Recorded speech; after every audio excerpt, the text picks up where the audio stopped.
ஜெபம் பண்ணலாமா? அன்புள்ள இயேசுவாமி, இந்த அருமையான நாளுக்காக நீங்க ஒன்றும் பேச மாட்டேன். அன்புள்ள இயேசுவாமி, இந்த நாளுக்காக நன்றி. இந்த அருமையான பிள்ளைகளோடு உண்மை பற்றி பகிர்ந்து கொள்ள கர்த்தர் கொடுத்த வாய்ப்புக்காக நன்றி. இயேசு நாமத்தில் கேட்கிறோம் நல்ல பிதாவே, ஆமேன்.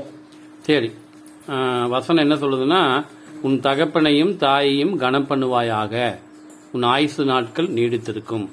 சொல்லுங்க பார்க்கலாம். ஒருத்தருக்கு சொல்லணும். நீ நீ முன்னால வா. நீ சொல்லு பா, முன்னால வா. சரி, அடுத்தது நான் மறுபடியும் சொல்றேன். உன் தகப்பனையும் தாயையும் கனம் பண்ணுவாயாக, உன் ஆயுசு நாட்கள் நீடித்திருக்கும். சொல்லுங்க.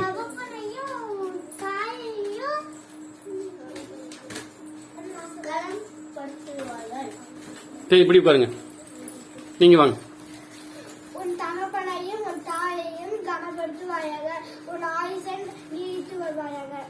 ஆயுசு நாட்கள்.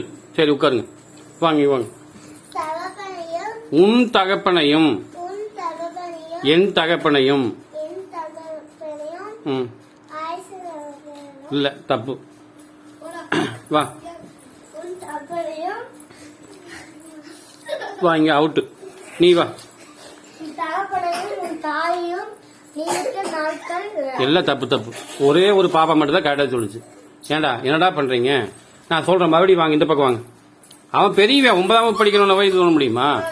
நான் சொல்றத கவனிக்கணும். அப்பதான் வாத்தியார் சொல்றத ஸ்டூடெண்ட்ஸ் கவனிச்சாதான் பாடம் வாங்க, நல்ல மார்க் வாங்க முடியும். சொல்லுங்க, நீங்களே சொல்லுங்க. சொல்ல புரியுது நான் சொல்றது. அப்ப இதையும் கூட நீங்க புரிஞ்சுக்கலீங்கன்னா எப்படி நீங்க நல்லா இருக்க முடியும்? சொல்றது கவனிட்டே. விளையாட்டு பண்ணக்கூடாது, சிரிக்க கூடாது, விளையாட்டு பண்ணக்கூடாது. சரியா? ஆண்டவர் உங்களை ஆசீர்வதிப்பார். நான் சொல்லிட்டா, உன் தகப்பனையும் கவனிக்கணும், உன் தாயையும் கனம் பண்ணுவாயாக, உன் ஆயுசு நாட்கள் நீடித்திருக்கும். முன்னாள் சொல்லுங்க.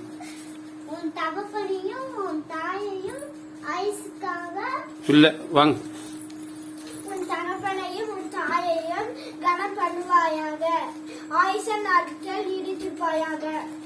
தப்பு தப்பா சொல்றீங்க.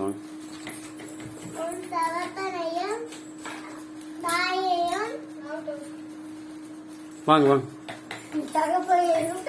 தாயையும்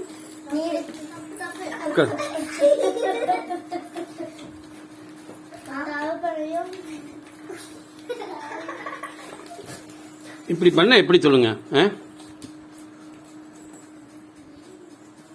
உன் தகப்பனையும் தாயையும் கனம் பண்ணுவாயாக. அன்பானவர்களே, இந்த அருமையான நாளில் ஒரு கிராமத்தில் இருக்கிறோம். சின்ன பிள்ளைகளுக்கு பாருங்க சொல்லி கொடுக்குறோம். ஆனா யாரும் சரியா சொல்லல. இப்படிப்பட்ட நிலைமை இந்த இந்தியாவில் நிறைய கிராமங்கள் இருக்குது. நீங்க உட்கார்ந்து இருக்காம எல்லாத்துக்கும் போய் நீங்க ஆண்டவரை பற்றி சொல்லுங்க, வசனத்தை சொல்லி கொடுங்க. God bless all.